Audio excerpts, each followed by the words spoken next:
What's up, everybody? It's your boy Coach T with Chicago Bears 360 back with another live show for you all today. Listen, we're excited about this one. It's only 2 days left until the draft. We're excited about that. We're going to be simulcasting with Chicago Bears Central. Our guys over there, Hayes, Bobby, Steve-O, who just so happened to be joining us today.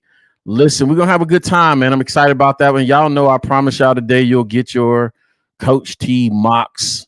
I'll probably do about 2 or 3 of them just so y'all can get a feel for the scenarios. I'm not doing 50 million mocks, man, in the offseason. I'd rather see y'all do it.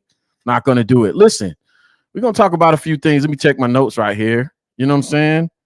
Caleb meets with team leaders. We're going to talk about that with Steve-O or not. The Bears making a stadium announcement on tomorrow. That's going to be exciting news. I figured we know what that is, but it'd be nice to hear it actually articulated from Kevin Warren himself. Ryan and Ian does a press conference today, all but confirms that the Bears are going to take Caleb Williams, give some clues as to what'll probably happen with the 9th pick. We'll see. We'll see if, you know what I'm saying, Ryan follows suit for what I do on my mock today. And RG3 says Caleb should leave the Bears hanging. Or did he say that?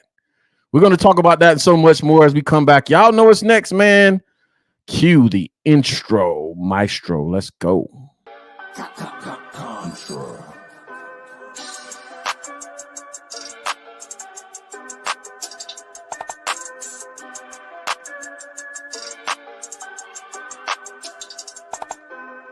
Life like chess, move to pieces, you know I roll in silence. On the road to them Benjis, I fill my teeth with diamonds. I'm high as fuck in the sky, you would've thought I'm pilot. I'm from Chicago, it get ugly, fill the streets with violence. Life like chess, move to pieces, you know I roll in silence.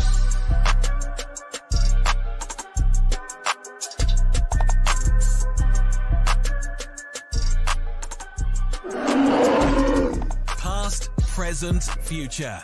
We bear down. And just like that, we're back, Bears fans. Steve over here putting some Vaseline on his lips and all that. Can't come up in here ashy. What up, Steve? What's the word? The big homie. Steve, it's been a minute, man. It's been a minute. It's been a minute. You know how, listen, Steve, you don't trip, bro. You know you locked in for the season. When we start breaking down this film, you know what I'm saying? I'm definitely not going to be doing that by myself. So, you know what I'm saying? Steve, I got strategic placement for when I bring Steve-O on the show.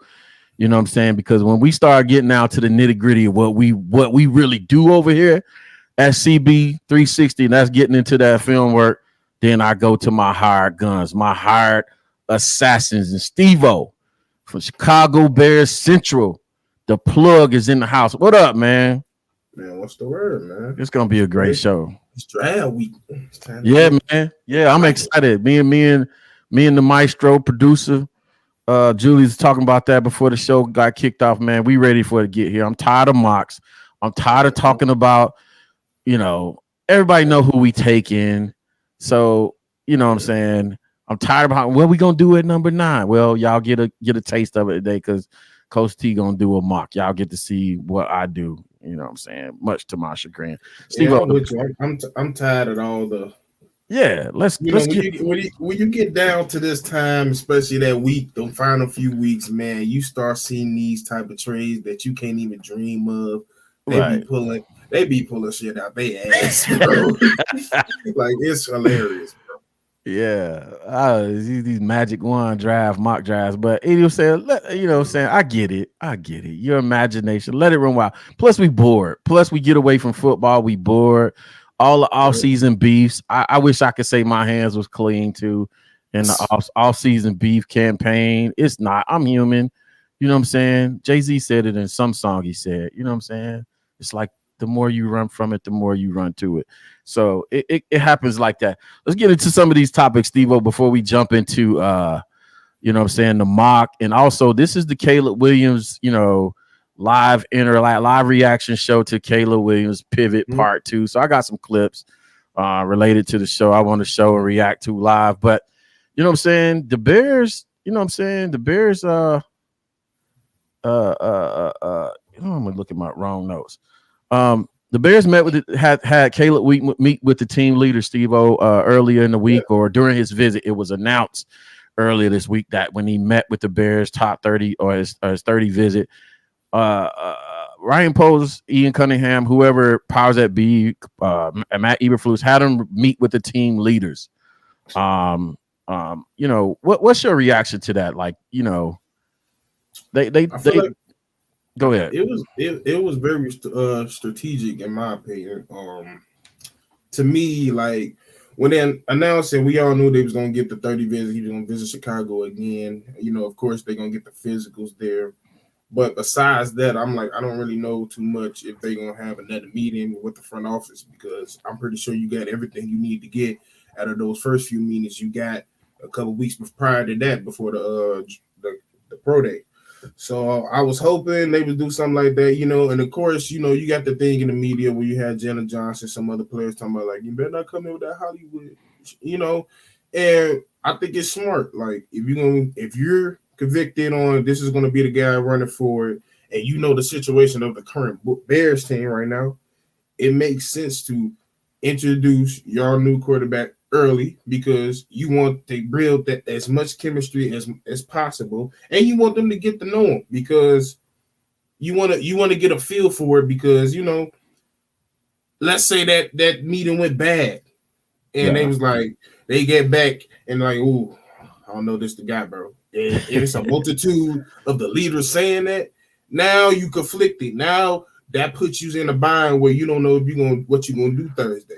Hold on a second. I'm gonna pause you right there now, because they did it so late, and people tried to come at me on X and Twitter because I was like, you know what I'm saying? I used the word investigate generically. It's amazing how the posts that you want to go viral don't go viral, but when you just put out a thought, you know what I'm saying, people jump on the bullshit. I think I put that tweet out Thursday about, I think after watching the Caleb interview, I was surprised. And we're going to get into this later in the clips. I was surprised by him saying he was surprised that the Bears made the move on Justin Fields without the physicals in the top 30 visit. Now, I was surprised. So I tweeted, I was like, hold on a second.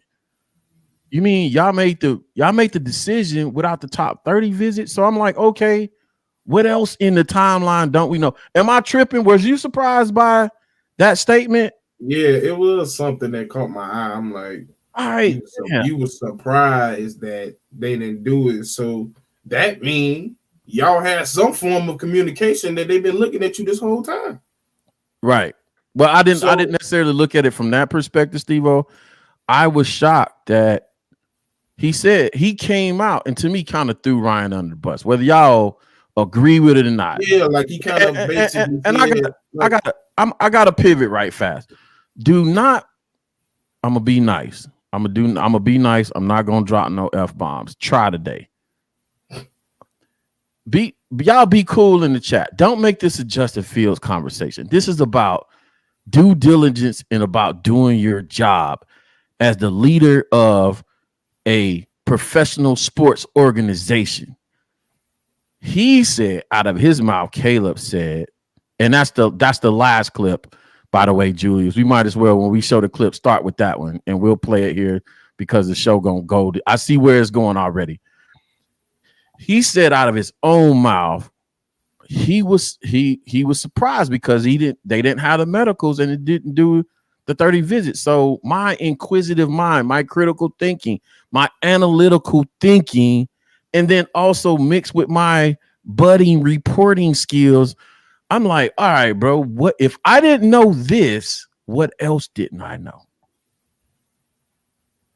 I mean, from a grand scheme of things, I'm always thinking like that because it's going to be things that you just don't know. Right. But of course, I was thinking like, okay, if he just said he was shocked, like another thing was like, okay, not to make it a Justin thing, but was you too emotionally invested into possibly doing too right by him that you possibly miss an opportunity on possibly moving on from getting a better pick, because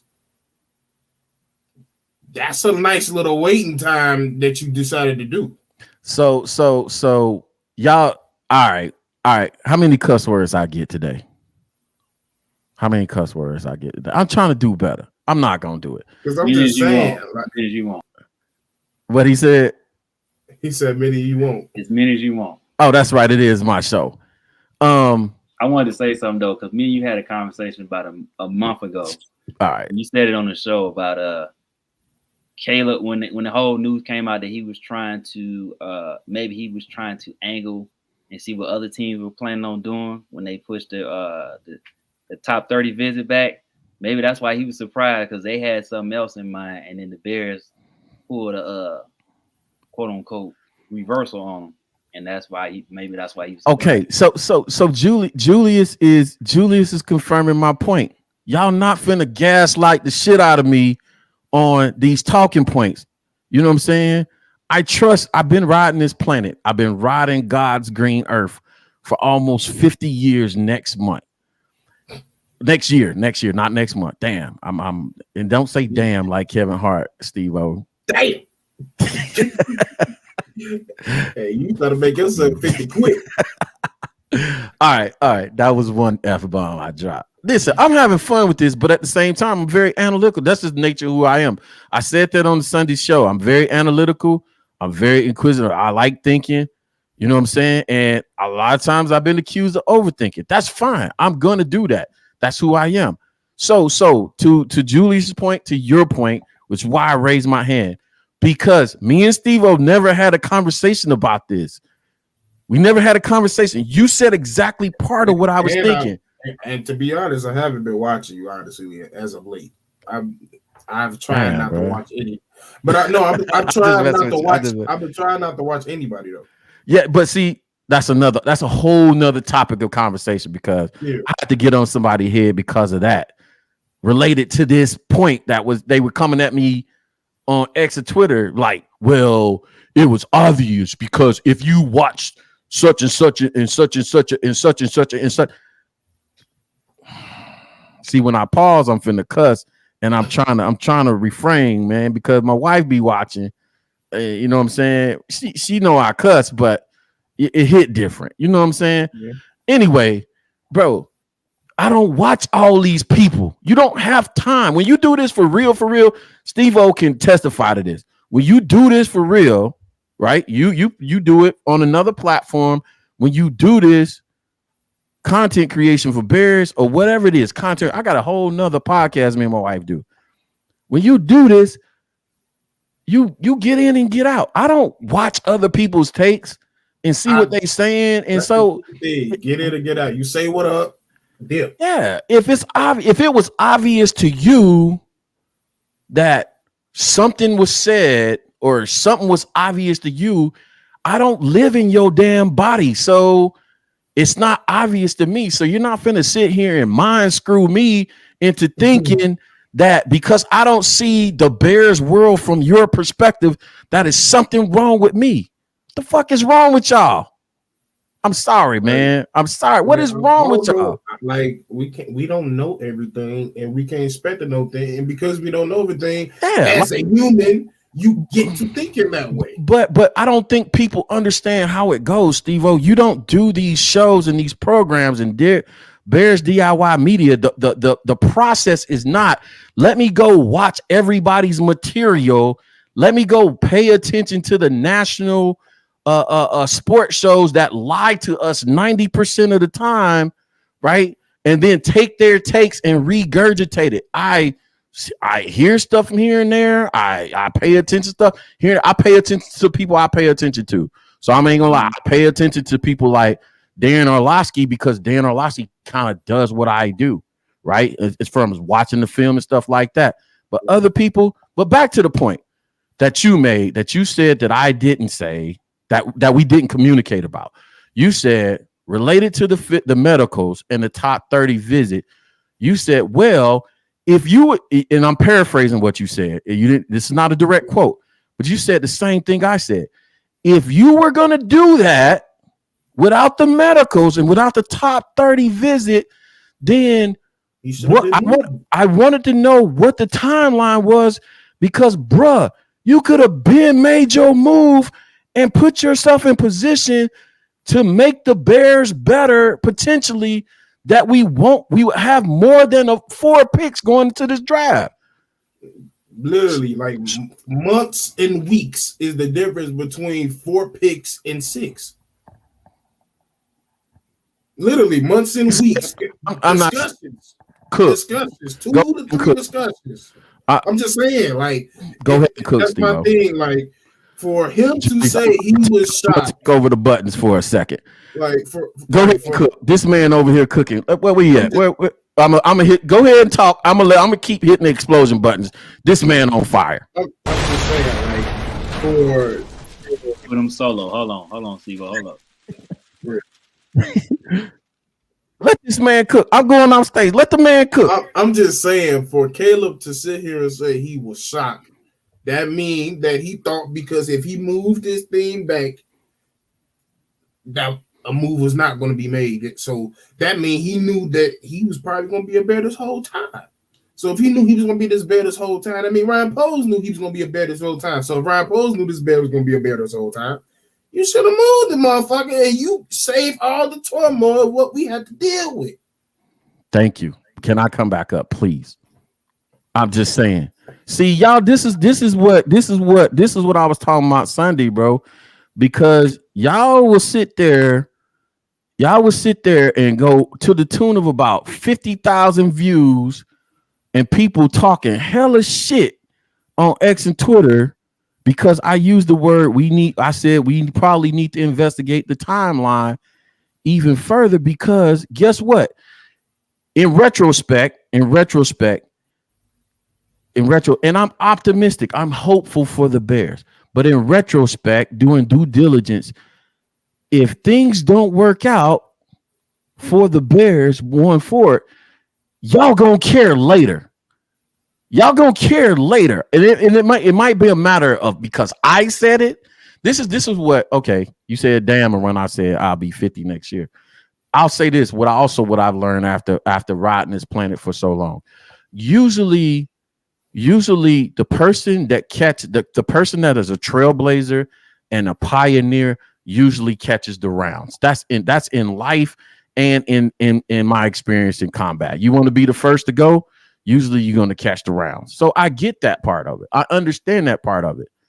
But it's the constant when people try to employ critical thinking skills, the level of emotional handicapness that breaks out amongst people, like, grow up, man. Like, it's nothing wrong with being a thinker and thinking. So I'm saying, I don't know what you mean by moving on. We are moving on because it's a right now discussion. It's literally the draft is Thursday, and we're talking about we possibly could have had more picks. And that's the other thing. And I made that point on Sunday, bro. Hey, bro, if I want to talk about this shit till kingdom come, you not gonna tell me when to move on and when not to. Because here's the hypocritical part of it to me, right? And I use this as an example. Right? Win, lose, or draw for the Chicago Bears. Win, lose, or draw. This is why. Oh, maybe it's the journalistic, pseudo-journalistic side of it that people are not seeing, or you just lack vision individually when you're talking about things like move on. Maybe you just lack vision, right? I don't know people personally that say stuff like that, but I would want to read your resume and see what you've accomplished in life. You don't even gotta get that deep. It's because it's just simple. You're telling me to move on, and it's literally a right now discussion. It's a right now discussion, but I'm trying to patronize the talking point, right? Maybe listen. Okay, this is what somebody said to me, and this is what I put out. And people lie; they have no integrity about it. But I understand that. If I'll give you an example, right? When decisions were made around the Chicago Bulls of the 90s, right? Whether they stayed, won, lost, stayed, they stayed together, broke apart, whatever. If you'd have told people while that was happening, one day they're going to make a documentary about that. And we want to know the details of what happened around this circumstance or this situation, right? I'll watch it. Thank you. Would you watch the documentary? That's the stuff I watch anyway. I mean, that's for anybody that's wanting us to be on the HBO shit. It's the same stuff. That's what the hypocrisy, bro. Stop it. Y'all need to stop the cap, bro. Watch this. This is an awesome opportunity. This could be an awesome opportunity to tell the story from three different perspectives: win, lose, or draw. If Caleb goes on to win 8 Super Bowls, you could tell a hell of a story. You could tell the story in the end from the decision timeline all the way through when he joined the team and won 8 Super Bowls. From his perspective, that's just one storyboard alone. And you can tell the Ryan Pohl storyboard, right? That's what I was just going to say, because like, what if they said, like you said, let's give the example. He said he want to be Brady. Let's say this man goes on to win 8 Super Bowls. They recap the story of him getting drafted, and it shows Poles in that decision. And let's just say, hypothetically speaking, he was still going Justin, and he did a hard pivot. Do you know how much that makes him look good? Like I said, bro, you nailing it. That's a movie. You could tell that you could listen. That's what I said. Maybe these people like vision. You can tell the Caleb Williams storyline, which is the only thing people want to focus on. And that's the problem. You lack vision.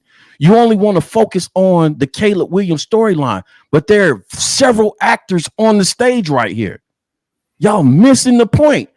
You could tell the Ryan Pohl storyline, which includes the timeline. And guess what? You can tell, y'all might not want to hear this. You might not want to talk about it, but it's reality. You can tell the Justin Fields timeline of story. Win, lose, or draw. You can tell that story as part of the collective documentary or movie of this whole event. Win, lose, or draw. If Caleb becomes the greatest champion ever, Ryan Pohl becomes the greatest GM ever or bust, or Justin Fields becomes something else, somebody's going to watch this documentary. They're going to want to investigate the timeline, and y'all want to be on my head because guess what? I'm ahead of the documentation of the whole scenario or situation. Stop playing with me, bro. Some Drew Bledsoe. We didn't know who Drew Bledsoe. I didn't know who Drew Bledsoe was until I learned the story. You know what I'm saying? So many things happen in retros, and that's the only perspective from which I was coming from. So, like, listen, it's not everything. Listen. This is what we're not gonna do this season. Everything is a referendum on. Yeah, listen, y'all need to go to counseling. Or go to church, go hug a tree, or go something. Everything is not and cannot be a referendum because somebody says something about Ryan Pohl or Caleb Williams. They say referendum for everybody. It's a referendum on Justin Fields. Oh, you upset? I had somebody actually make a comment and say, "Coach, I follow the program and all, but." You just sound bitter about the whole man. Shut up, bro. How you know what's in my brain? You don't live with me. You're really underestimating my intelligence level, my emotional intelligence level, which is the part that pissed me off the more. Listen, like I told y'all, win, lose, or draw. I'm gonna tell you. I don't know the games yet, but I can tell you at least 4 to 6 games this year where y'all gonna be able to find me. On game day, home and away games. I travel. I'm going to be somewhere close to the 50-yard line, 100 section, cheering on my football team.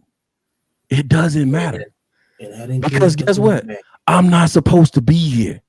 I'm not supposed to be in that position to be able to do that. So in the big picture scheme of life, I don't care that much to be like, oh, let me just put out a narrative because the Bears didn't do what I wanted them to do per se. I don't care that much to do it that much. And I'm passionate about it because sometimes when you thinking something, it just gotta come. No, when you thinking something, and then you have somebody come along and confirm that what you was thinking was not crazy, then it kind of anyway, Steve-O. Thank you for that. I had to get that off because that was y'all tripping, bro. Anyway, now we can move on because guess what? This is Chicago Bears 360 with Coach T, and I'm saying we can move on. We can move on. On the heels of that, let's jump to this. RG3 doubles down again, says Caleb should leave the Bears hanging. Or did he say that? I say he didn't hear. If you're listening, this is another example of emoticons emoting before you think. If you listen to what he's saying, he's actually saying, to me, he's saying, I have a problem with the Bears' history of how they do quarterbacks, right? And so don't do this kid like y'all done every other quarterback that's come to the city and basically giving them a lame duck coach in Matt Eberflus, because guess what? That's the reality of the situation. We should have a much improved defense this year. You run the defense, right? You run the defense. We should have a much improved defense. Add a player or two. This defense should be top 5, in my opinion. So what he's saying is don't do it again. So, yeah, he's saying he should leave the Bears hanging. I don't agree with that, but I agree with the premise of the strategic part of what he's trying to get across in the form of, listen, this is the reason why y'all screw over quarterbacks. It's your history. Don't do this again. It's simply just an understanding statement. It's something you don't necessarily agree with, but if you're a real Bears fan and you know the history of the Bears, you understand what he's saying. If you're a Bears fan, you know we have a history of fucking over quarterbacks. They're just a known fact. We have a history of quarterbacks where we move on when we don't feel like they got when they're at the point of where we need them to be. Yeah. So most people should have it. I don't feel no type of way if you feel that way towards our organization because we ain't showing you no different. But I can see the difference in what's going on upstairs and around the organization where I can see a change in the culture is happening where I feel like, I disagree that he should not be a Bear and should pull it. Yeah, I disagree with that wholeheartedly. Yeah. But I understand the statement he's saying. I understand the sentiment. I understand the sentiment, right? I don't agree that he should leave the Bears hanging. I don't agree his dad should leave the Bears hanging. Absolutely not. But I agree with the sentiment. The sentiment is, bruh, Matt Eberflus, is he not hot on the hot, or is he not on the hot seat? Kinda. Is it? Maybe that's something y'all can discuss in the chat. Is it moderately warm going into the season? What's the deal? Like basically, like if roster aside, if we're just talking about a similar situation, it's basically what we've been doing with Mitch. It's the same thing we did with Justin, and it's the same thing we did with Caleb. We had a coach that we potentially was thinking about firing, didn't, and then we're allowing him to pick a coach. We're allowing him to pick a quarterback. So I break it down this way. All right, buddy, you can be directly attributed to the 2 or 3 losses that would have got us in the playoffs last year. Directly, right? Directly or indirectly. You know what I'm saying? Some of those can be debated. Those can be debated. What can't be debated is you hired Luke Getsy. You hired Alan Williams. They were part of your staff. You know what I'm saying? That cannot be disconnected. So whatever weight you placed on those hires can be directly connected to you. Now, again, you can own bringing this team together and keeping them together through all the turmoil. You know what I'm saying? Maybe that balances things out a little bit. I don't know why people cannot hear. Why y'all have selective hearing? This is why. The first fucking thing I just said, roster aside. I'm not talking about the roster. Yeah, this is a way better roster than Trubisky and Justin. I'm talking about the head coach situation. Where every coach from Trubisky with John Fox from Nagy to them, they were all on the hot seat. Well, damn that. Nah, damn that. We not okay. You said roster side. I'm not gonna say roster side. I'm gonna say with this roster. Yes, much improved roster, but guess what? Okay, is this roster better than Detroit's? No. Is it better than Green Bay's? No. I'm not. What roster aside? What? I'm excited about the draft. I'm excited what we have. I mean, excited what we building. Do we still got holes at offensive line? Do we have question marks at offensive line or exclamation marks? Exactly. So what are we talking about? Let's listen. We got to take our honeymoon glasses off. I know the draft is coming up in 2 days. This is not what y'all want to hear. You know what I'm saying? We giving it to you raw, and the honeymoon glasses. I don't know if I'm spoiling your pre-draft meal or whatever that day, but today. You know what I'm saying? We not gonna do this. We not playing pretend. You know what I'm saying? This roster compared to the other rosters in the division does not scare me. Now, I'll tell you how this roster could scare people, right? With a certain play style, and I'm talking about offensively. Defensively, we should be a monster with one or two. I agree. Top 5. Yeah, one or two more, one more dog up front. Defensively, we should be a top 5 defense. Offensively, this roster scares nobody. I'm telling you from a schematic standpoint, this roster scares this roster. If I gotta break it down for y'all so it can be broken down, this is why. Go ahead. Let me just say this: it scares nobody passing. Thank you. That's why I was. That's a lot of things people keep saying. Yeah, I think Caleb could get to that point. But if we're talking about how the roster is currently, we got to go to a certain play style. I ain't got we should have been doing the last 3 years, but I'm not even in certain that it's not. This is not an indictment on Caleb. The roster as presently, I promise you, it's not. Yeah, if anything, it's an indictment on the line. Yeah, bro. Like I said, me and Steve-O have not talked about this ahead of time. You said it right. It does not. That's why I said play style. It does not scare me passing the ball. Schematically, passing game, it doesn't scare me. That's why everybody I've had on the show over the last few weeks, I've asked the question. I said, if you're a defensive coordinator, does DJ Moore and Keenan Allen scare you as a defensive coordinator? They don't. It's something you gotta respect, but it ain't scary. It doesn't. Listen, it's not scary. I'm telling y'all. Listen, people could listen. This is now y'all coming into my wheelhouse. I will cook you. I will cook your mama. I will cook your favorite Bears DIY and national and city Bears personality on the topic. This schematically does not scare me. It does not scare me because guess what? If I'm Green Bay's new coordinator, defensive coordinator who likes to play single high safety, sim pressure, right? DJ Moore and Keelan Allen is not forcing me out of single high safety sim pressures. Nope. He's not doing it. Schematically, they're not doing it. I'm going to say, actually, you know what?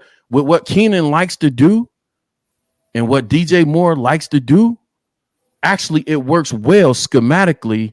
It's a good matchup in the passing game for what I like to do and what they probably going to do with these players. Now, the X factor is going to be this. What wide receiver they take, whether that wide receiver can stretch the defense, or what do they do with Tyler Scott and or Velus Jones? Do one of those guys evolve? One of those guys formulate? Do they unlock one of those guys? Because schematically, you have to be able to spread the defense out and cover all 53 1/3 width of the field and all 120 yards of the field vertically. Now, What's your talking points on that? What's your pushback on that? That's schematics. That's football 101.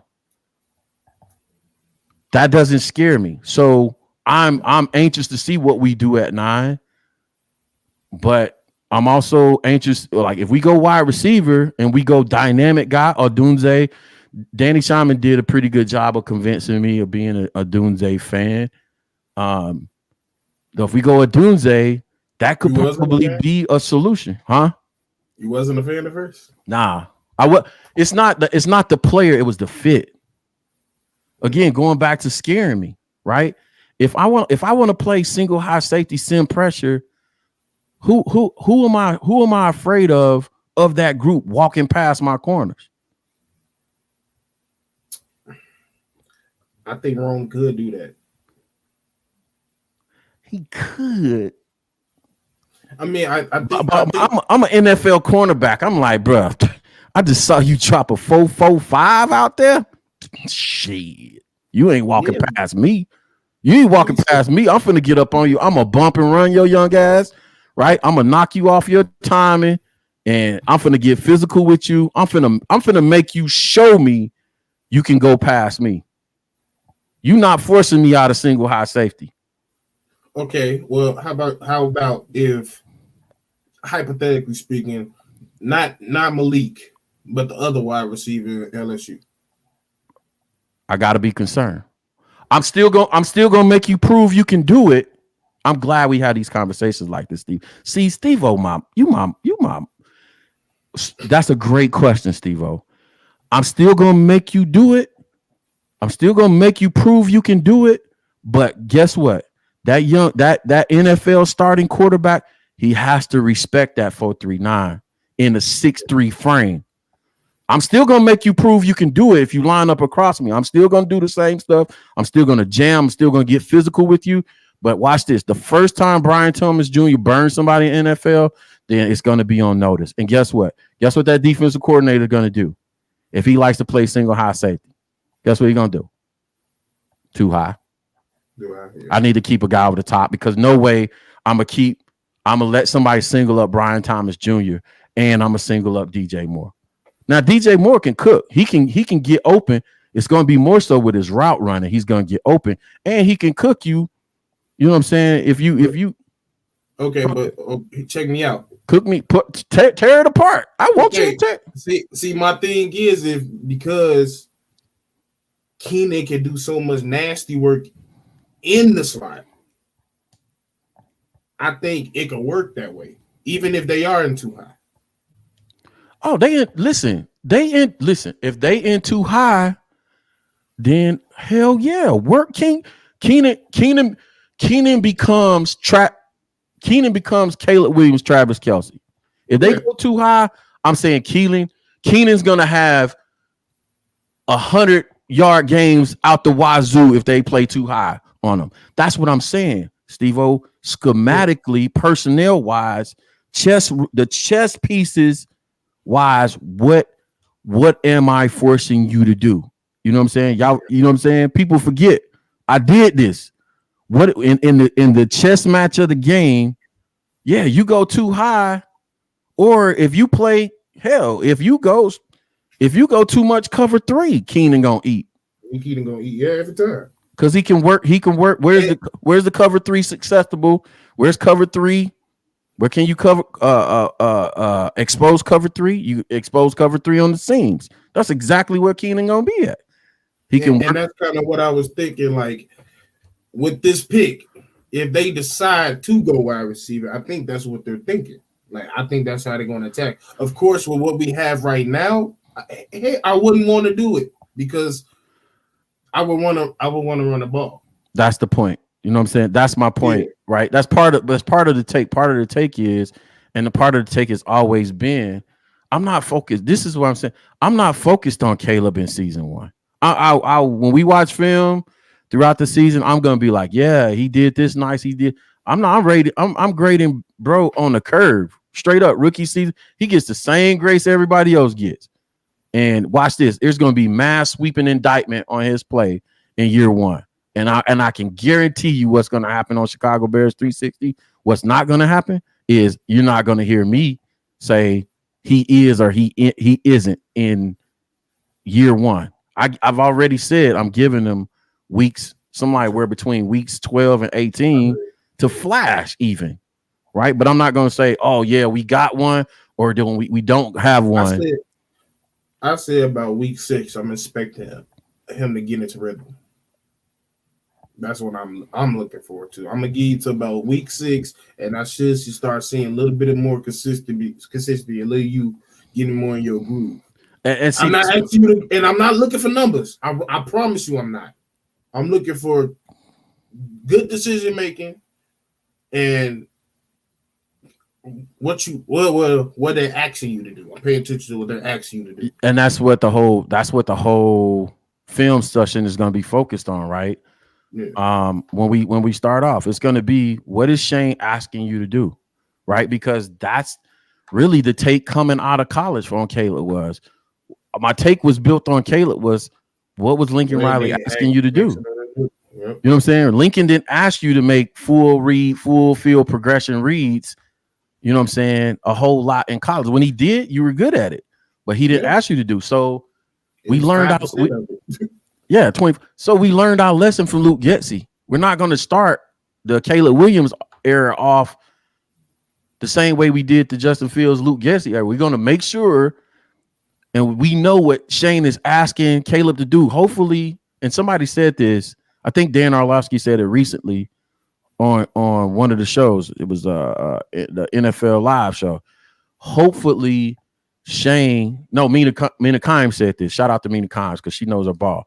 Mina Kimes said they both collectively said Dan Orlovsky been saying what I've been saying about the whole RPO versus full progression thing, but they took it a step further. Both of them together. Mina Kimes, being a Seattle Seahawks fan and have watched Shane Waldron, says, hold on a second, this is a little bit different quarterback than he's used to.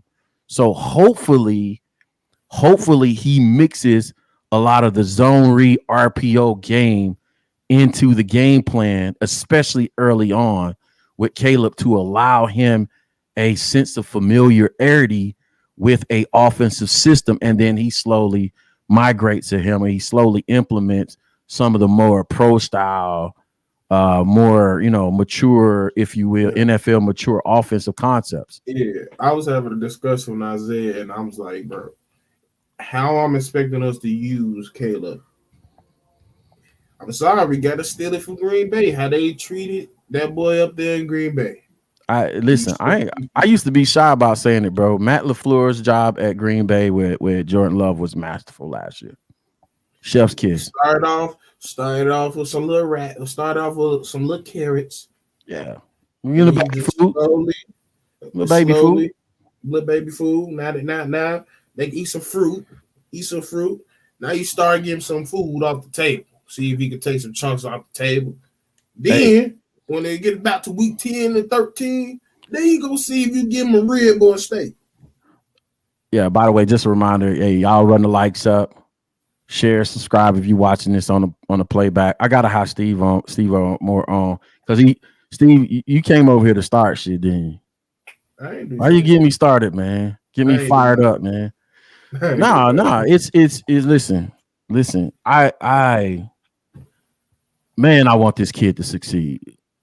Man, I want this kid to succeed. My biggest fear is people that don't know what to look for are going to expect more out of this kid before he's ready because they've seen the highlight plays and assume just by default that translates to the NFL. And guess what? The off-schedule plays will. They're going to be flashes of it, but the tape. You know what's crazy?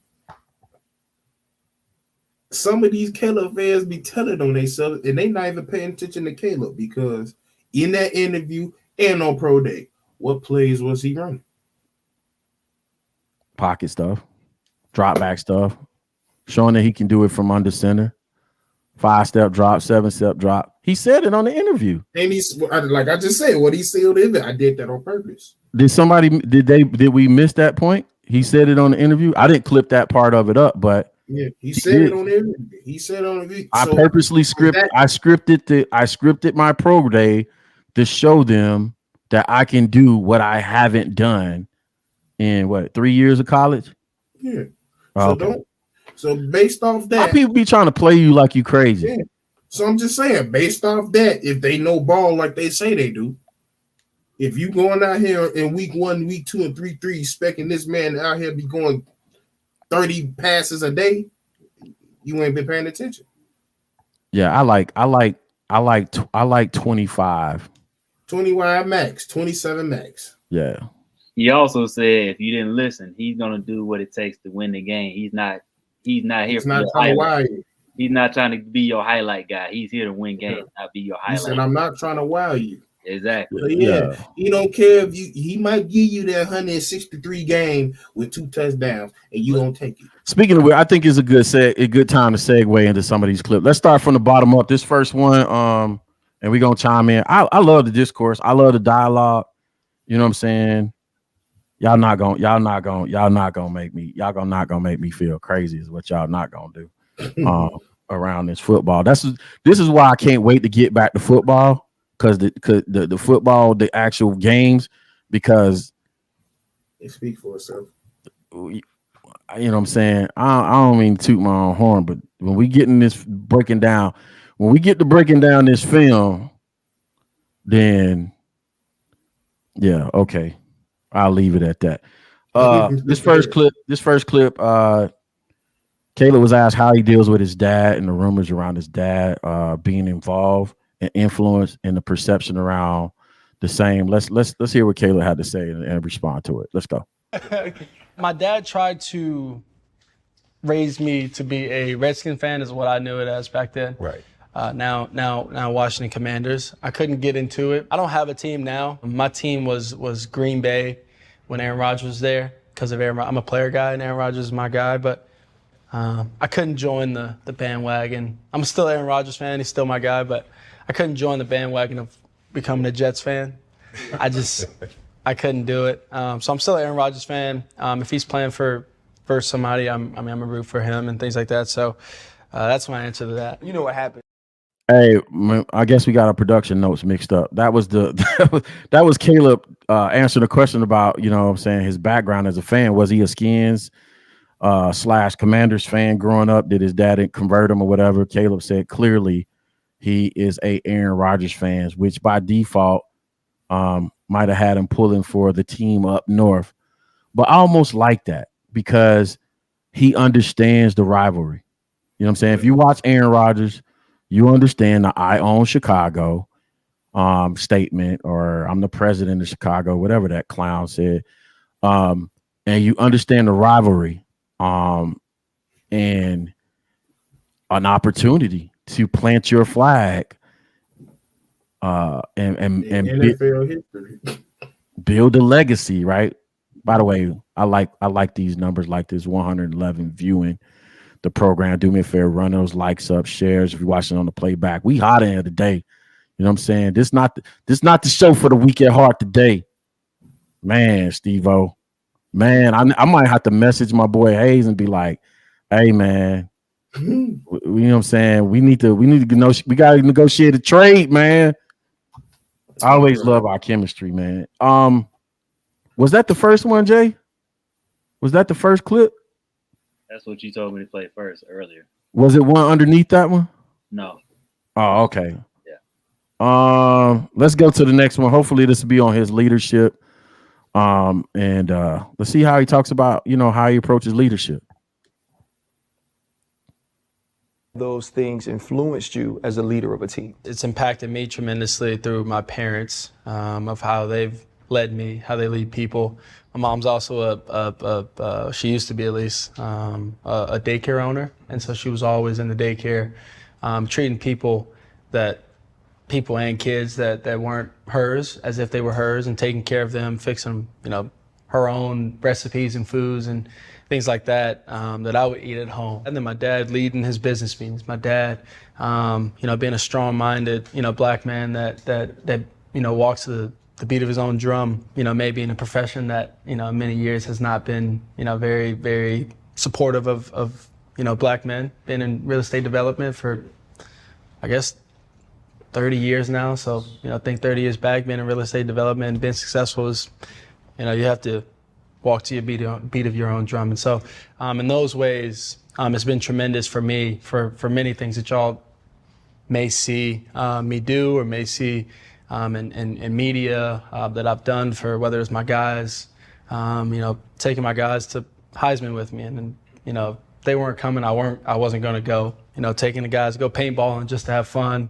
No cameras other than, the little fun montage we made for ourselves, shooting each other with the paintball guns, but nothing was posted. Nothing was, other than maybe stories. But, not doing it for anything to just, care for my guys, take care of my guys, enjoy, build relationships and bonds. Because those are the most important things, whether you're a businessman, whether you're a football player, QB, the relationship and bond that you have with your guys is most important. That was a long clip, but I'm glad we got it all in because I said this on the program on Sunday, Steve-O. I wasn't out on the kid.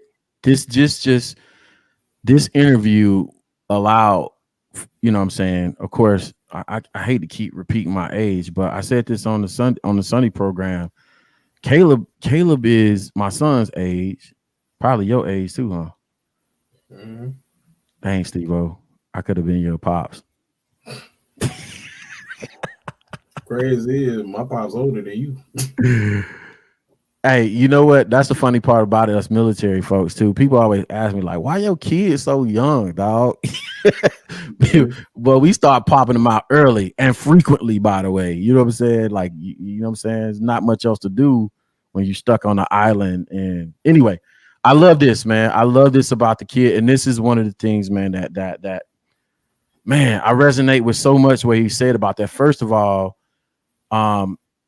when I heard that, what comes to mind, man, is what I say all the time about my parents, bro. My mom taught me how to love. My dad taught me how to fight in every sense of the word. You know what I'm saying? Like my mom, and even going a step further, bro, I understand better. Even though I was critical of it, I didn't harp on it, but I understand better what he said about the moment where he cried at the end of the game in his mother's arms. Cause I'm like, man, like, hold on a second. Now I put myself in that position, last game of my college career, technically. Now shit, I cried at like a baby at the end of my last high school game because we got upset by a team we should have beat. And my mom wasn't there. So what do you think about this, man? What he's saying about his parents really just like being influenced in his leadership style and really both of them being entrepreneurs and business owners, right? Mm-hmm. I related to it as well, being lucky enough to have both parents and still to have both parents that's married. Yeah. He experienced some of the same things that we did. Like you get that nurturing spirit from your mom. My mom is like my best friend, so I get a lot of characteristics from my mom. So I can be very, very emotional. Steve-O, you a big old mama's boy. I wouldn't say I'm a mama's boy because like I could be gone for a period of time and she'll have to call me, and I feel like if I'm a mama's boy, I'll call. Yeah. But she like my best friend, so it's like that. And then I get everything else from my dad. Like I basically look like him. I always look like I'm pissed because of him because we just got that look. Steve-O, we might be kin, bro. Like it just that's how it is. Like I sound like him to some degree. Like I pick up certain things about him. So like the way we are in life, I'm extensions of them. Yeah. And for them being both business owners, like he was gonna have a business mind. So it makes so much sense that he has his business up in there. Later on, he talks on in his interview. That man got like 17 lawyers. Like he got his things into place, and it's because of what he's seen with his dad, what he's seen with his mom. And you can see when you talk to some of his teammates, he's the same way. Like he said, if my teammates ain't coming with me, I ain't going. I was like that to some degree as well. I'm with my certain people. If I want my clique, I want to be with my clique. I don't want to be with nobody else, or I'm alone. Yeah. He's kind of the same way. So it was a lot of things. I'm glad he started doing more interviews, and I said this on even on Chicago Bears Central. I'm glad he's doing these interviews because at first there's a lot of mystery about him. You didn't really know too much about him, but now like this whole interview, he showed an air of humbleness that I didn't know he had. Yeah, humble, humility, and fire at the same time. Like yep. It's like you're part one parent, part the other, right? So I had the saying about mom teaching me how to fight. Mom teaching me how to love. Dad teaching me how to fight. Most people meet my mom. Most people meet my mom. And they love her. Yeah, most people when they meet me, they meet my mom. I have to admit it. Most people when they meet me, they meet my mom. But the people that hit that electric fence, the boundary, they meet Senior. And Senior been in the comments a few times. he been in the my dad he got to pop in and out the comment comment section because he don't like how y'all be getting reckless in these comments. And my pops 70 he turned 75 this year, and he still carry a pistol and will get with you. Like the electric fence side of it is definitely my pop. I resonate with so much, but I love the fact that, you know what I'm saying, so much goes into being an entrepreneur as well, being a leader of people, leader of men.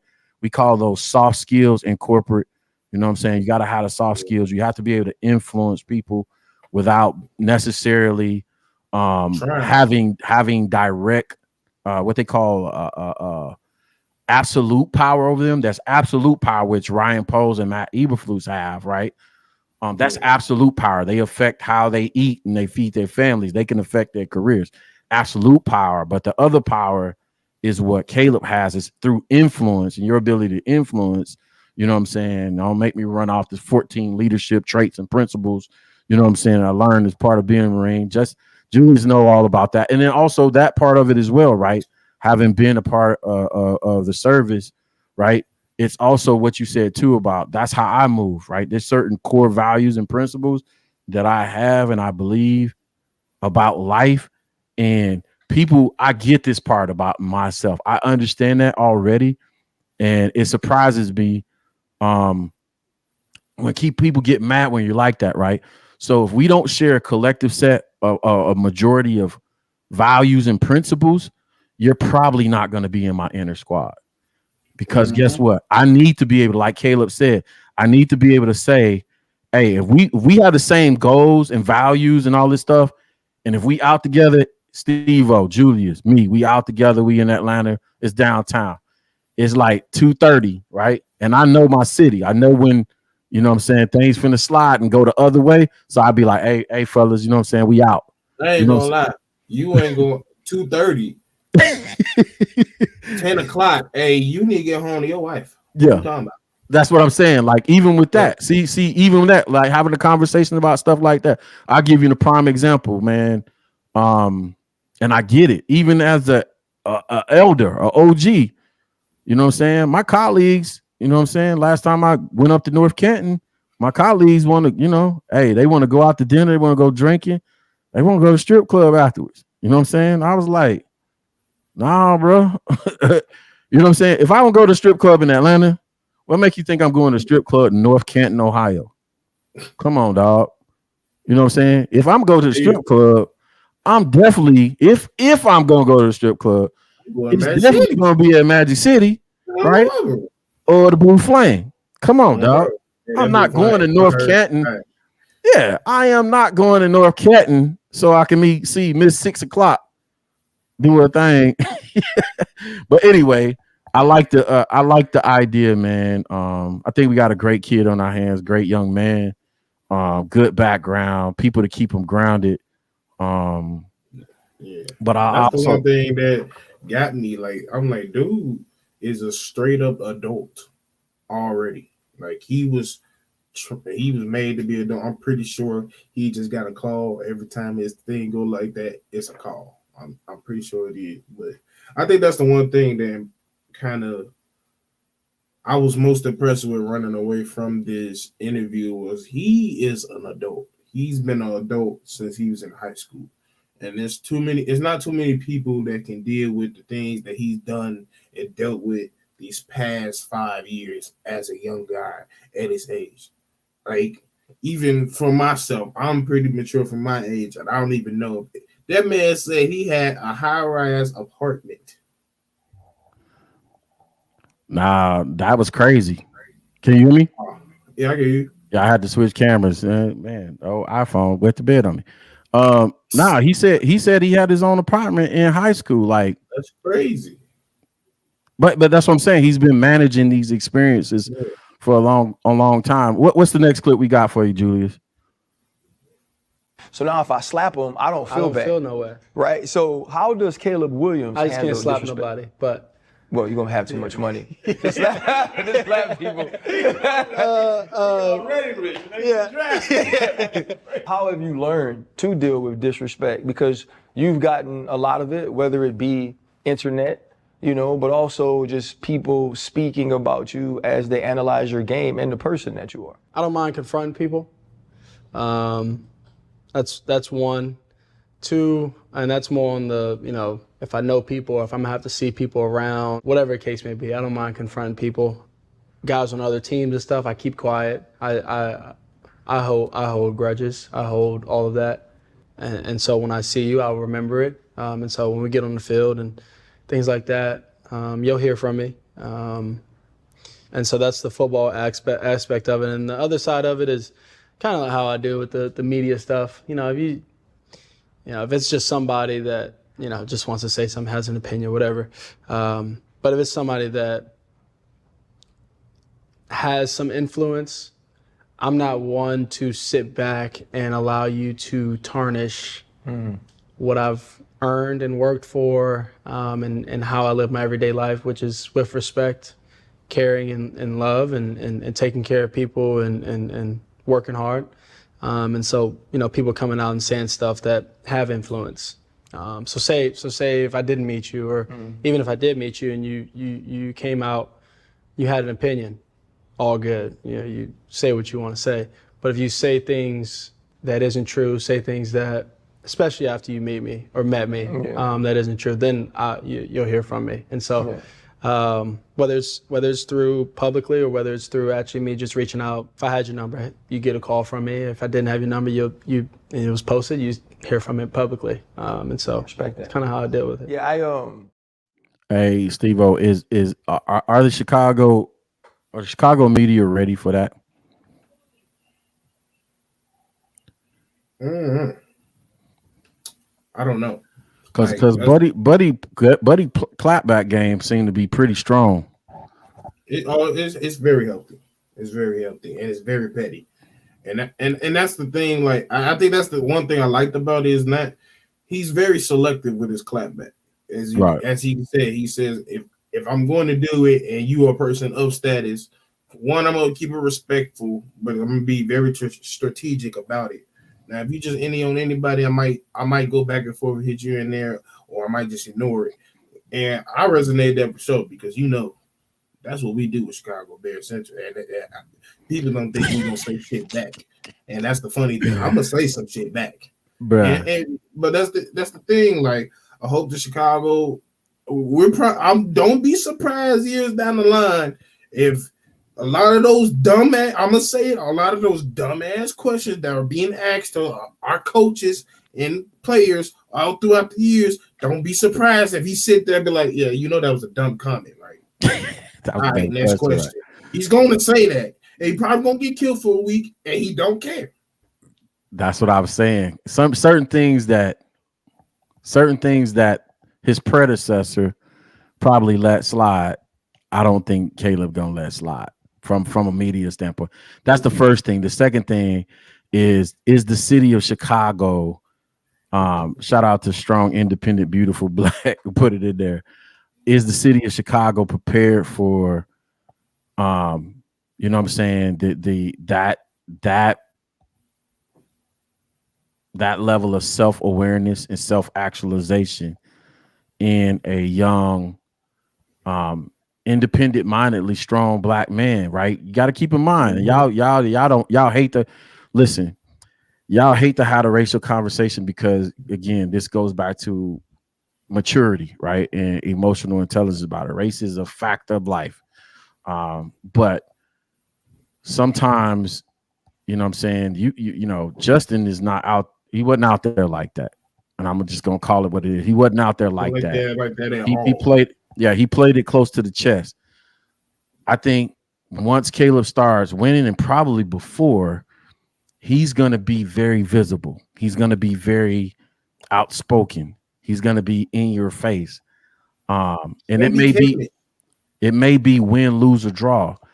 And the question is, you know what I'm saying, is the city ready for that in 4K?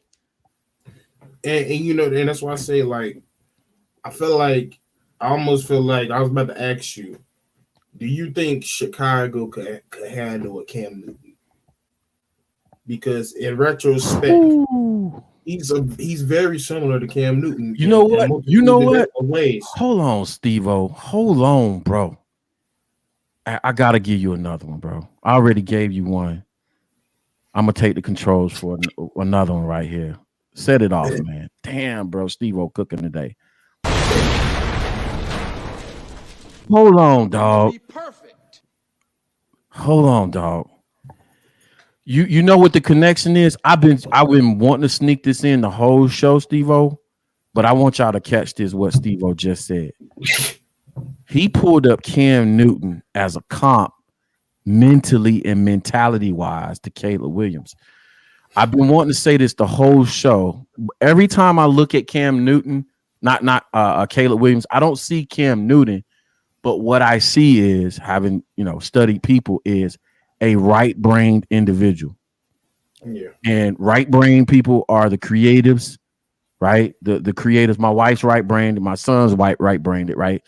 My wife is creative. She's an artsy type. She's music. She's singing. My son is creative. He raps his ass off. Like, if y'all ain't heard G Don't Crash on YouTube, go check him out. We got some hot stuff coming this summer. Like, I don't know how he does it, but the creative types, they're eccentric. And I think that's the part that people don't understand about Caleb Williams. He's very eccentric. So as a comp, I get it. What you're saying about Cam Newton. Cam Newton is very into art, music. That's why he dressed the way he does. Yeah. Auntie from the 70s. I got to take ownership of Cam Newton because he's ATL in his wet side. You know, that's why he dressed like an auntie from the 70s. That is very good. That is eccentric. I don't know if that's going to play out in his dress style, how he's going to dress for press conferences. You know he will.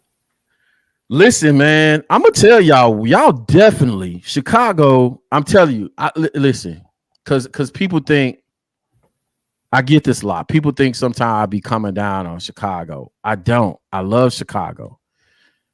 The things that I love about Chicago, I love about Chicago and Chicagoans. I love Chicago and the people. I hate the infrastructure.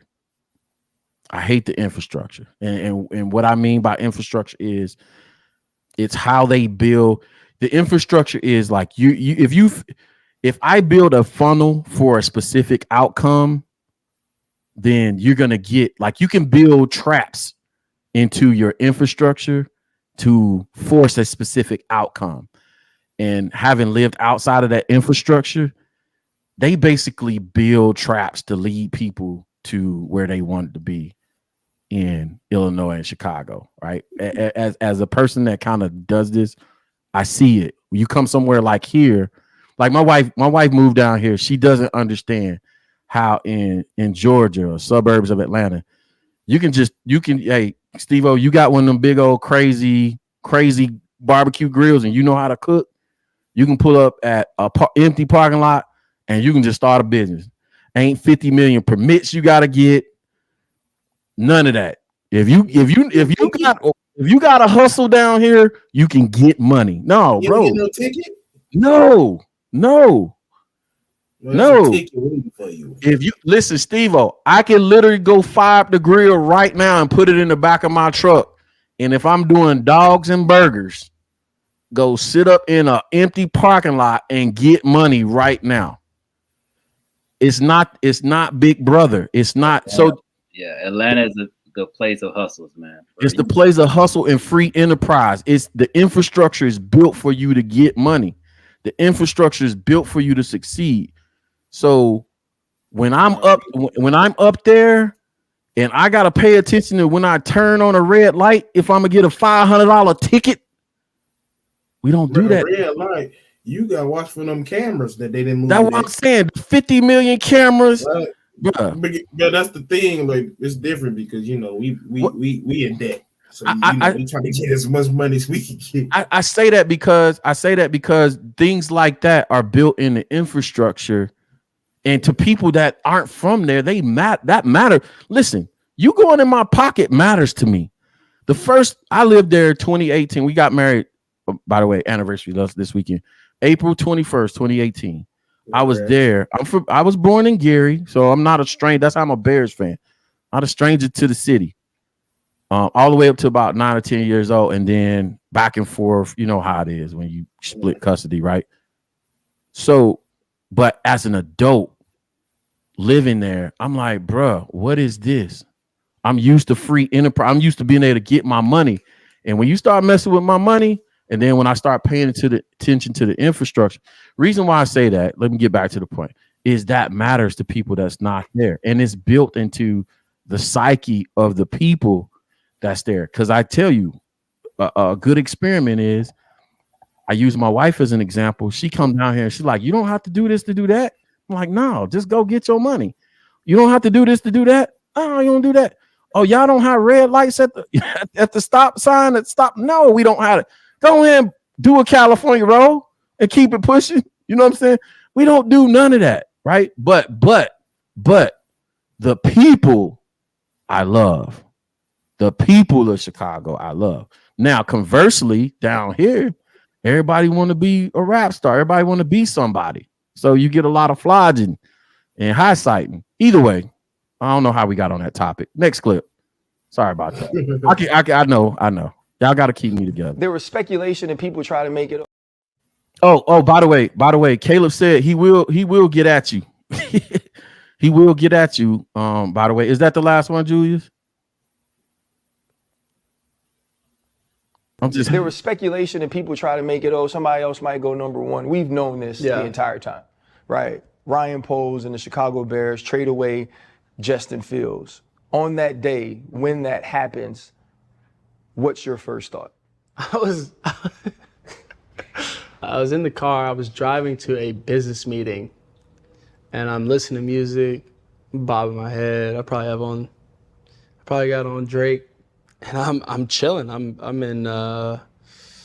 in West Hollywood area, driving to a business meeting, and all I see is my phone explodes. Whether it's actual just regular fans or whether it's ESPN, whether it's whatever the case may be, and I pick up my phone and it's going off, and I'm trying to figure out what just happened, because it went from just nothing and maybe a couple of texts to just like phone just do. I end up calling a couple of people and it's just like well, we know where their mind and heart is at this instance. Let's prepare, get ready, and handle things accordingly, and still do our due diligence on the situation and things like that. But in that moment, it was just like, it was kind of like, wow, because I didn't do my top 30 visit yet. They didn't have my medicals and things like that. So they have it all now, but it's nothing. But it was and I had a good time with my top 30. But yeah, it was interesting right then in that moment, because it was just so unexpected in that instance. Yeah, we probably should have started with that clip. That's the one we discussed at nauseum at the beginning. I probably should have started that because listen. Hey, it's right there, man. Listen, I get it. If it comes out later on, when the documentary about the Bears Civil War is published, y'all gonna remember that Coach T wanted to see the timeline. I wanted to discuss every detail because I can't wait to see the documentary. If we don't do a documentary on the Bears Civil War, the drafting of Caleb Williams, win, lose, or draw, whether he wins the Super Bowl 1, none, or 50.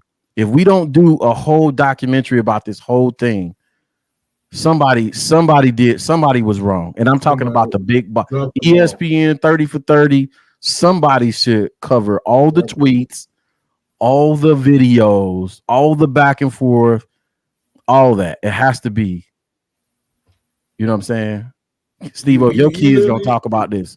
You literally would have dropped the ball if you didn't. You this is a perfect marketing tool for not just for us, for the NFL itself.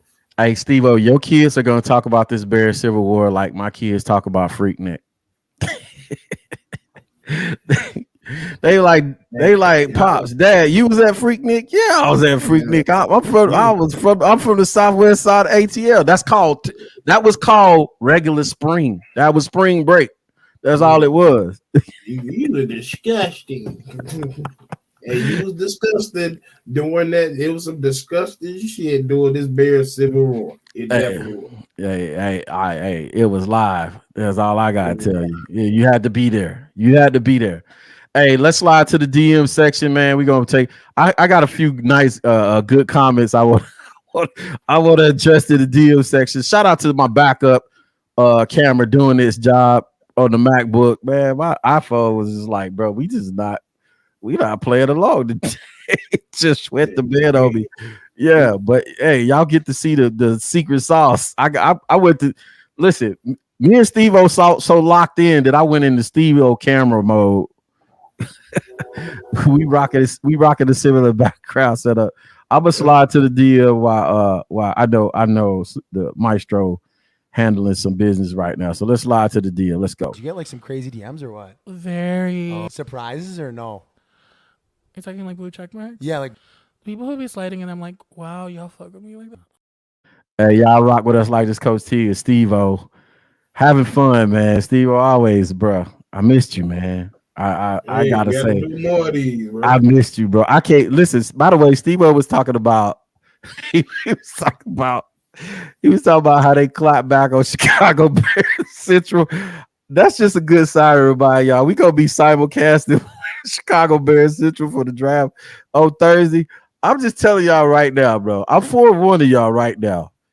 Don't come with no foolishness, bro. Because the funnest I have on Bears Central or on Bears DIY Media, I told you I don't watch a whole lot of people. I watch Chicago Bears Central, and the way Hayes, the way Bobby, the way with Steve-O, the way with bro, how y'all be going in on people, bro, is next level.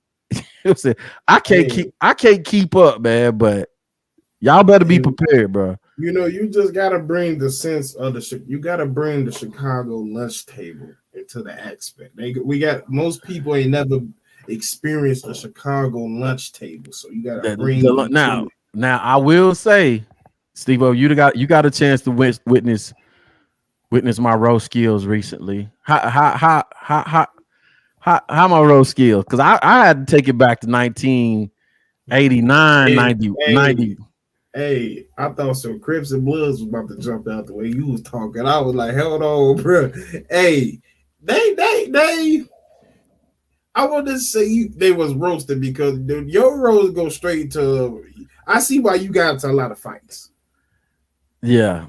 Because it ain't too many. You got a couple jokes and then it's fighting words after that.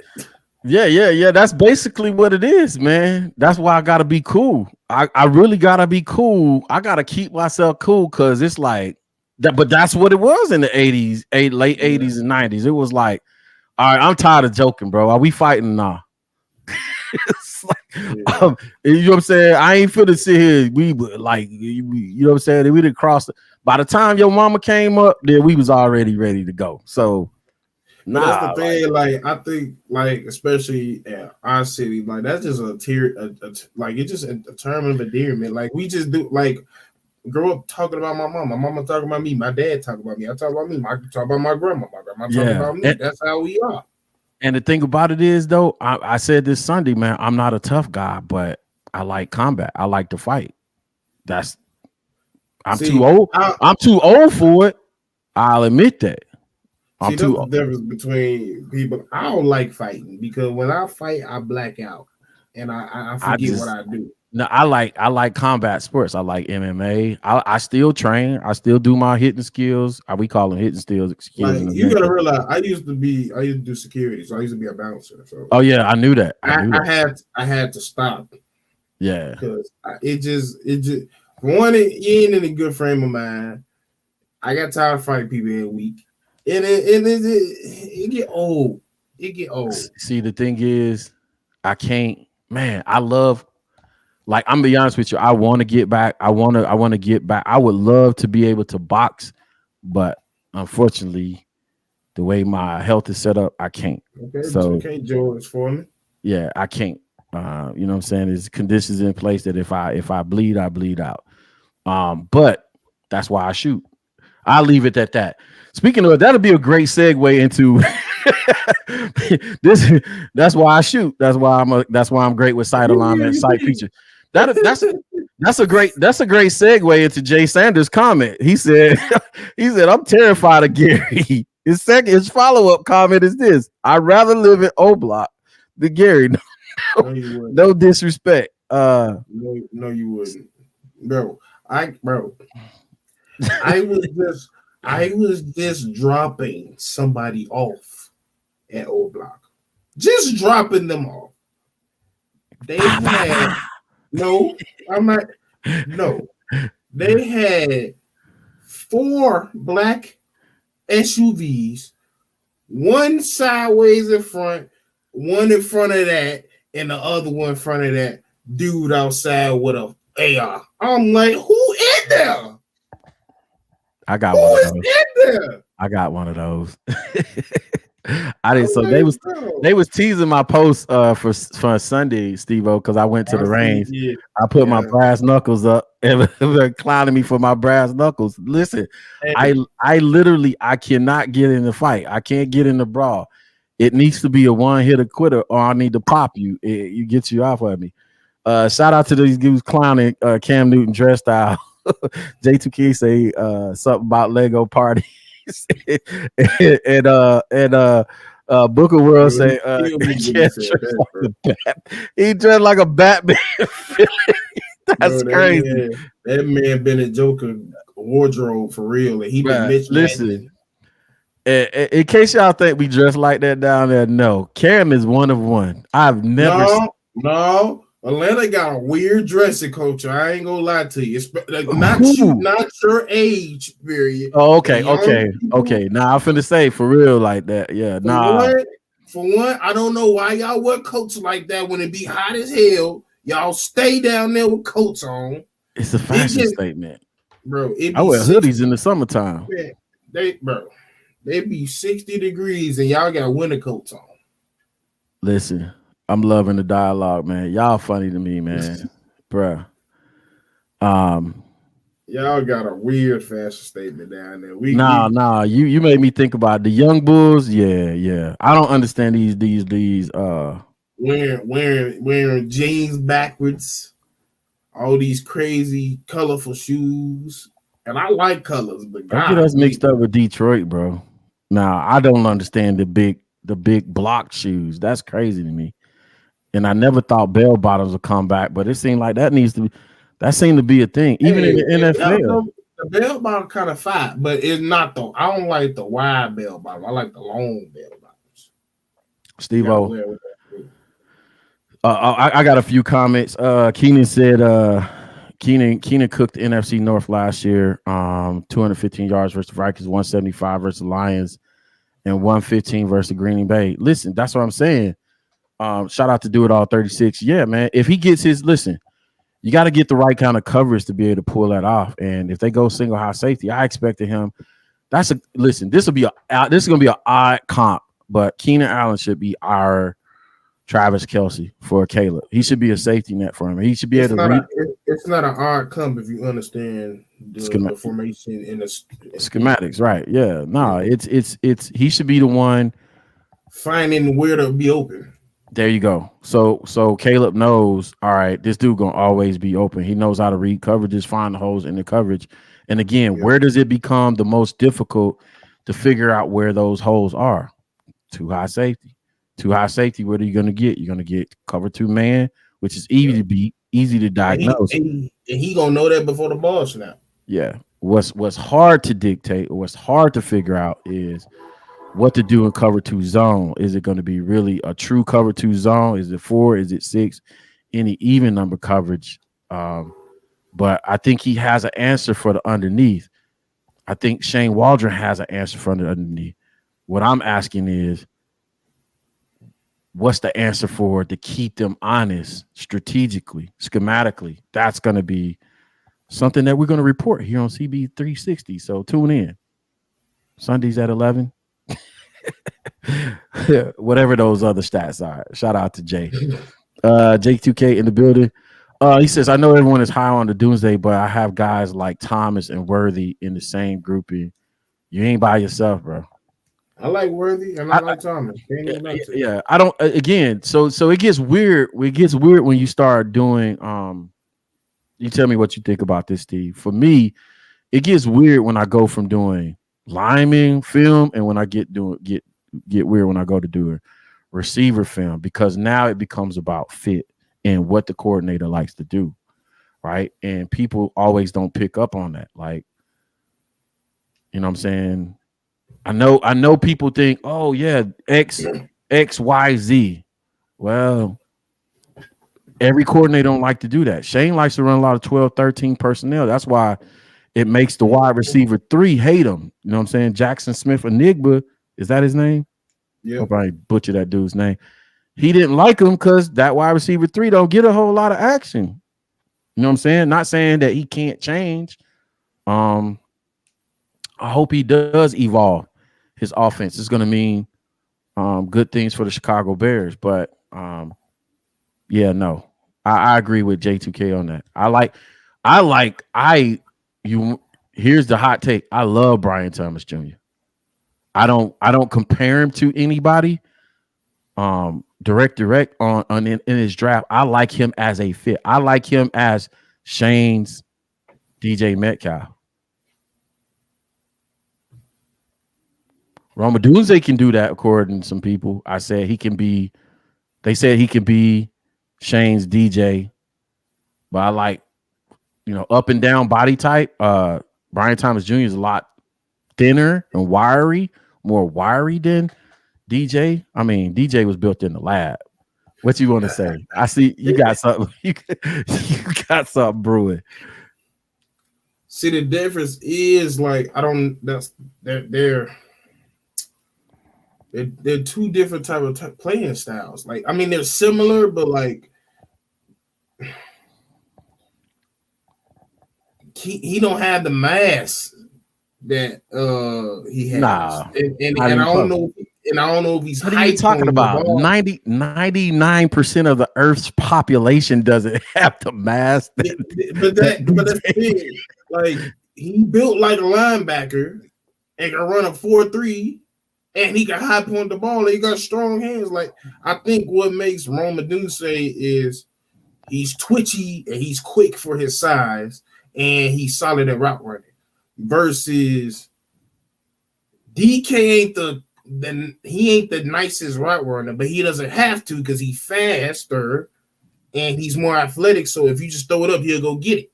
Versus, not saying Rome can't go get it, but to the point of DK, I'm not sure. Nah, I get it. I wanted to put this stats up, and I don't mean to take over your job there, Maestro. Alina said, I know you rocking in the background. Alina said, I wanted to put this comment because I've heard this before. This is exactly what Danny Scheinman said. Alina, he said, Rome has that ability to make 50-50 balls, 80-20 balls. It goes up in the air, he goes get it. He knows how to fight and come down with it. I've heard, when I hear it a couple times, is when I really start tuning in and paying attention. We made mention, man, of this O-line not being shored up. It's a bunch of tackles there. I think Fuaga gives us an opportunity to have O-line versatility. If we ended up drafting Fuaga on a trade down or trade back, or whatever the case may be. He's my favorite offensive lineman in this whole group. Me and Julius was laughing about this in pre-production about Olu Fashanu, right? And Julius pointed out to me, he said, I don't know how you see some of this stuff when you watch a film. Like, you don't have to watch a whole lot of film, and you see stuff and you pick up on stuff that other people would have normally just overlooked. And I was talking about, I was like, what are you talking about? He was talking about how I pointed out how Olu Fashanu, sometimes his hands don't agree with his feet. He literally punches with his feet off the ground sometimes. Like his stab move or his punch move, he would literally punch with his feet off in the air. And I caught it, not even on slow-mo.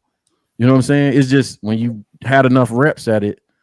But I do believe if we get somebody like Fuaga, who can play both guard and tackle, I think that makes an interesting conversation, and that puts you in position to plug in a number of holes in that offensive line. It gives you versatility.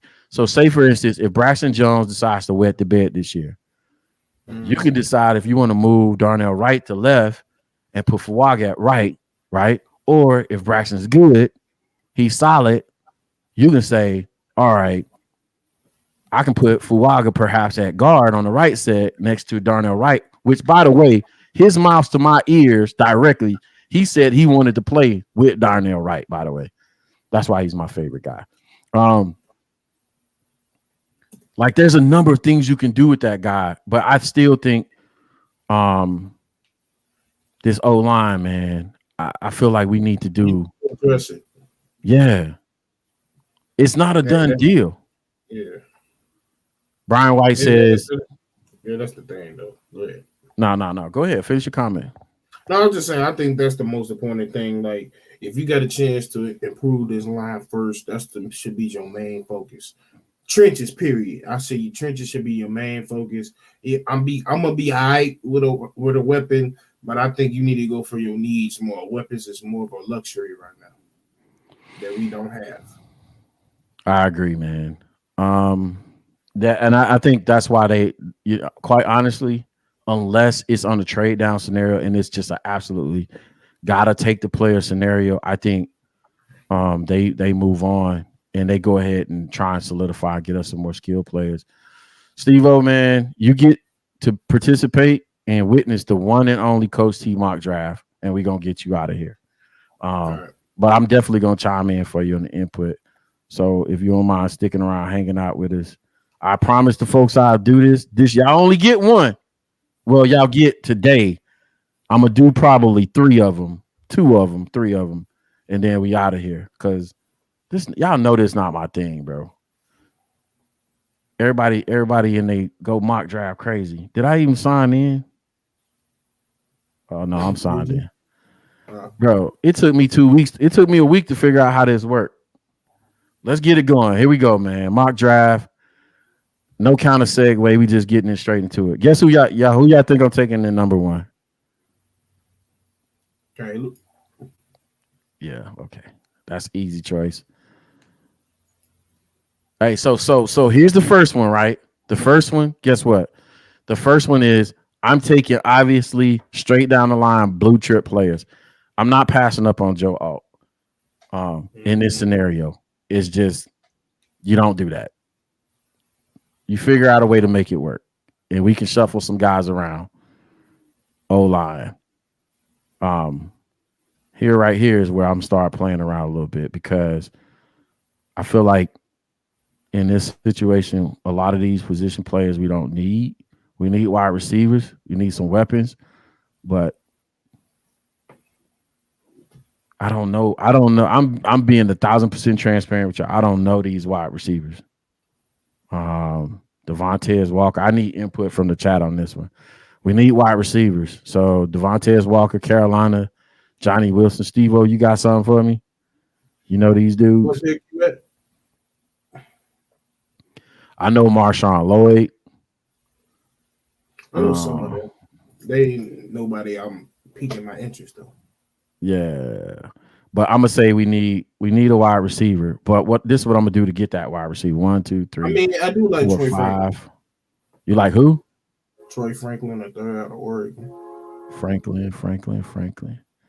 He down there a bit, ain't he? He down. Yeah, he down. Okay, there. so this is what I'm gonna do. 1, 2, 3, 4, 5. This is what I'm gonna do. I got 3 proposed trades on the board. I'm at position 75. Walker, is that Walker 5 position down, 6 positions down? I'm gonna try to get down to at least 78. Hopefully somebody's in that. Let's see. Y'all give me 78 for 75. This trade is lopsided. Of course it is. Give me some picks. I want the max number of picks. Let's see if they take this. Nope. Boom. So I got more picks, trade it down, and I still can get Walker.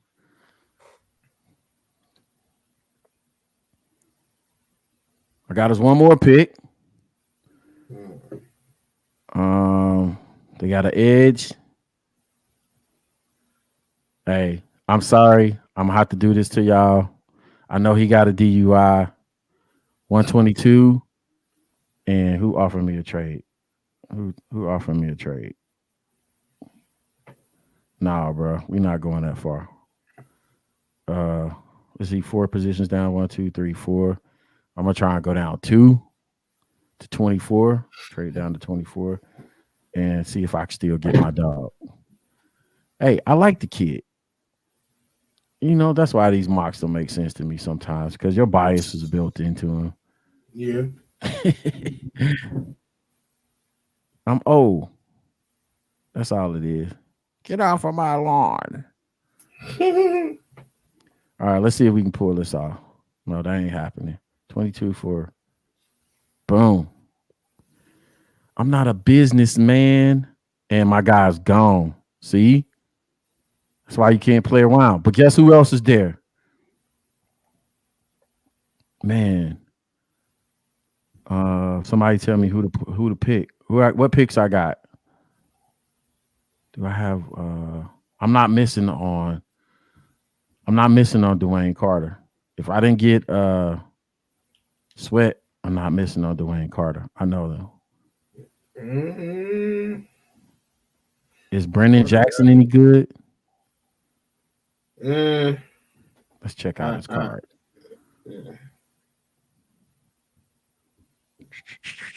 Overall grade 82. 2268. He all right. Yeah, he all right. What's the dimensions on this kid? They got a first look. They got a height, weight. Is he an Eberflus type of kid? Yeah, he's 6'4", 240, 264. He's 6'4" frame. Like an Eberflus kind of edge guy. I really want Dwayne Carter. That's the player I know. Dwayne will be more an Eberflus type. Yeah, definitely interior 3 technique, built like a brick house. But I'm gonna go ahead. I'm gonna go ahead and do this. I'm probably gonna get an F on this draft. But oh, boom! Look, he was still there. Got him anyway. Yep. I almost don't quote me on this. I can almost guarantee you we'll get a Dwayne Carter interview if the Bears draft him live on the show. I can almost guarantee you that. So it's your last pick, right? Yeah. So I have an edge. I got an interior guy on defense. I got a O lineman, quarterback, wide receiver, and what else we need? What are they saying we need? Bears needs a wide quarterback, wide receiver, defensive line. I already got all them. Interior. I got an edge too. I would say more another guard. Yeah, another guard or a tackle. Let's see if I can pull a Ryan Poles and squeeze 30 picks out of this one. Ryan Poles is infamous. Ain't got no players down here. I'll look for a left guard or something. Ain't no but tackles. Tackles left. I'm gonna do another one of these, y'all. Don't worry, because I'm getting the feeling this gonna be a C, B draft at best. I'm gonna go with the tight end, man. Tight end 3. Let's see how it does. Do I got more picks? Oh, okay. How you think I did? F. Probably UFC. F. PFF is pretty loose on their grades, bro. They gave me an A. All right. It's about, I think with them, it's about position and pick. It's like where you making sure you're maximizing the value at the place where you get somebody. So Caleb Williams, Joe Alt, which would be franchise changing. I think Caleb Williams and an edge, Caleb Williams and a wide receiver, Caleb Williams and an interior defensive lineman, Caleb Williams with one of those other offensive linemen, Fuaga. Latu verse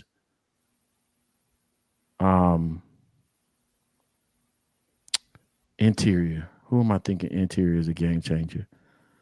Somewhere down along the line, Fisk. Later on, not reaching. If he's there, I know people don't like his weight stuff and all that other stuff, but I like Sweat. I think if take Sweat into the right locker room, which I feel better about the Bears bringing, you know what I'm saying, somebody that might be on the cusp into the locker room now than we did a year or 2 years ago. But yeah, Steve, I'll let you pick the next one. You know how much I'm not a big fan of doing those. So yeah, I don't do these stuff. You're up, Steve-O. Caleb Williams, Joe Alt, if they do the same thing. Oh, nope. No, they don't. Roma Dunze. Yeah, you're wrong. Everybody in the chat is happy right now. Okay.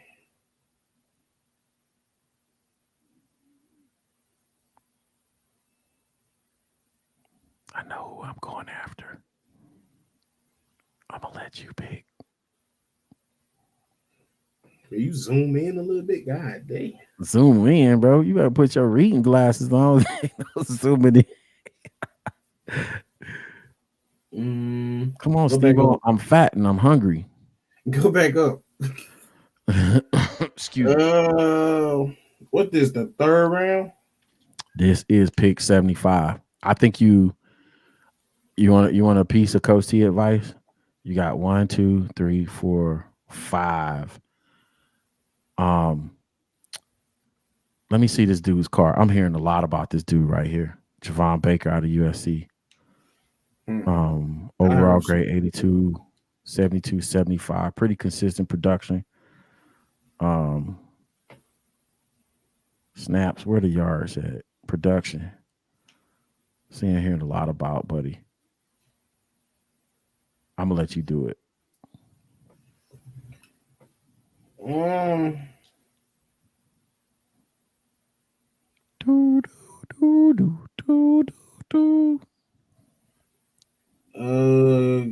gonna scroll some more. Yeah, that's what I was doing. Was that a tackle that was at Notre Dame up there? Blake?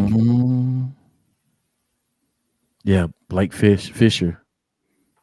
You can get you a Notre Dame tackle. It might not be Joe Alt, but it's a Notre Dame tackle. Yeah, I'll take Blake. Yeah, Blake. Blake Fisher with number 75. Posting that offensive line.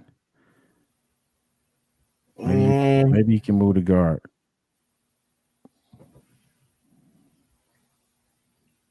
But they ain't giving you nothing to work with. I see Taj Washington down there. I was just this guy's right here. He's a really good corner right here, Brownlee. Dwayne Carter. Because he ain't gonna be there. I mean, yeah, you gonna take him? Yeah, he ain't gonna be there. He's gonna be gone. Yeah. Yeah, I would agree with you.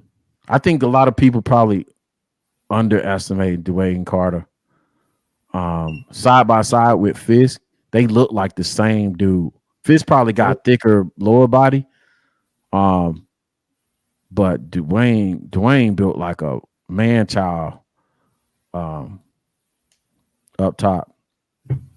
Let's see what you got, Steve-O. A+. There are your 4 players picked by Steve-O straight up. Caleb Williams, Roma Duze, Bears fans going wild everywhere. Now that becomes a little bit of a problem in the passing game now.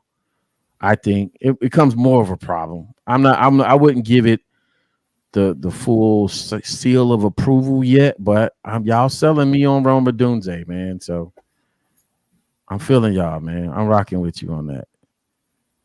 How y'all feeling? Go OC with I'm ready for Thursday. That's how I'm feeling. Oh yeah, J2K say we forgot all about center, man. That's it, man. So next time the centers flew in my draft. I ain't gonna lie. Yeah, hopefully I don't know. I don't know how they feel about the 2 guys we have. I feel like this, man. A rookie center, a rookie quarterback. That's not a good pairing. That's not what you want to happen. I mean, I want us to draft a center at some point over the next couple years, though. Yeah. But yeah, over the next 20 years, if you're going to do it this way, but don't do it when they're both coming in at the same time. Hey, let me ask y'all this. Do we go because this has been talked about a lot more recently, and we'll get y'all out of here. Do we use next year's capital to move up if Marvin Harrison Jr. gets down to like 5 or 6? I keep telling people it depends on how deep he's wanting to go, because he's not going to put himself in a bind when it comes to it. So he'd probably give him a second, maybe like a mid-second if they bite at it. But like I said, if they take a second for Marvin Harrison Jr. and a number 9, that would be hold on a second. That would be a first and a second, right? Yeah. That'll be this year's first and next year's second. Nah, I ain't doing that. But no. Hold on a second. I'm doing that. I'm gonna work with you, right? So number 9 and a second from next year, and you're say you're a playoff team, right? Mm-hmm. You're a playoff team. Say you're a playoff team. That second is gonna be in the what? It's gonna be in the 40s, 50s. It's gonna be in the 40s or so. 32, 64. Yeah, it's going to be in the high 40s, low 50s. That second will be. I think that's highway. If a first from this year and a second from next year landed in the 50s, I think Ryan Post wins that trade. And my thing is, if he's going to do it, this is the GM I wanted to do it, because he's shown us that he's going to get it back somehow. He always finds a way to get his picks back. Yada said, no, it'll be Carolina second next year. Oh, that's different. That's different. That's because Carolina, what do they win? 4 more ball games this year? Yeah, maybe 2. That's the top. I mean, well, it depends if they're doing like they say they are and they're moving back in the draft for more. That's what's up, man. Listen, Steve-O, it's always great to have you on, man. My wife tearing up this Taco Tuesday, and the whole house is smelling, bro. And I'm fat. I need to eat. Always great to have you on. Listen, guys, just another reminder. We're gonna be on Thursday, bro. It's gonna be a party. You don't want to miss it. Tap in. I might have some surprises for y'all on Thursday in terms of guests, in terms of giveaways, all that. I'm not gonna say what it is, but I have it in my shondo to all the PKs know what that is. I have it in my shondo to give out a special prize to one of my followers on Thursday. I'm not gonna tell you what it is, but if you tap in on Thursday, and depending on how happy I am, how then I might have something for you, something special but I'm gonna have to figure out a way, a nice way, a cool way to do the drawing for it, so nobody don't feel like I'm playing partial to anybody. So yeah, y'all want to tap in for that. I was gonna be on with Steve's, the whole Shy Bear Central family. Julius is gonna be up with me. J2K, if J2K can join us on Thursday, we're gonna be all up on the program. I want the whole team up on Thursday as part of this simulcast, the draft. We're gonna make it a party. So if y'all, I know Julius will be here, J2K in the chat. If he can be up, I want everybody up for Thursday's show. Yeah, I'll be in and out, but yeah, I'll be there. All right, for sure. That's the maestro for everybody, Julius. Y'all, Steve-O, y'all know what the deal is, man. Pass. It's funny. Well, we don't have a young Bears. Well, Steve-O can represent the young Bears fan. Yeah, past, present. You the future, past, present, and future. Y'all know how we do it. We bear down. I'll see y'all next time. Peace. Bear down.